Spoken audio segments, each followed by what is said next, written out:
दोस्तों, आप सबका हमारे YouTube चैनल सीधे नॉलेज में स्वागत है। एक्सेल के 300 से अधिक फंक्शंस में से आज का फंक्शन है ट्रंक। ट्रंक फंक्शन भी बिल्कुल इंटीजर फंक्शन की तरह ही काम करता है, परंतु ट्रंक फंक्शन इंटीजर फंक्शन से एक तरह से अलग है। ट्रंक फंक्शन ये सुविधा देता है कि नंबर को डेसिमल के बाद कितने डिजिट तक रखना है, उतने डिजिट तक नंबर को रखकर आगे के सभी डिजिट्स को ट्रंक फंक्शन काट देता है। ऐसा करने के लिए ट्रंक फंक्शन में अलग से एक आर्ग्यूमेंट होता है।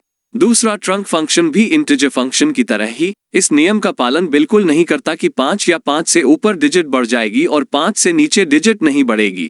ट्रंक फंक्शन सीधे सीधे जिस डिजिट तक नंबर को रखना है वहां तक उस नंबर को रखकर उसके आगे की सारी डिजिट्स को काट देता है। तो चलिए अब हम ट्रंक फंक्शन से फॉर्मूला लगाकर देखते हैं।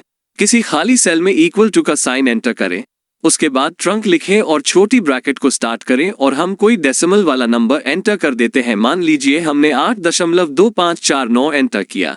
इसके बाद हमने कॉमा लगाना है और मान लो हम इसे 2 डिजिट तक रखना चाहते हैं, इसलिए हम 2 एंटर करेंगे और इसके बाद ब्रैकेट क्लोज करके एंटर कर देंगे। हम पाएंगे कि ट्रंक फंक्शन ने 8.2549 को 8.25 कर दिया है और 4 और 9 को छोड़ दिया है। अब अगर हम 8.2549 की जगह 8.2564, 8.2578, 8.2599 भी एंटर करते तो भी ट्रंक फंक्शन ने इसे 8.25 ही करना था।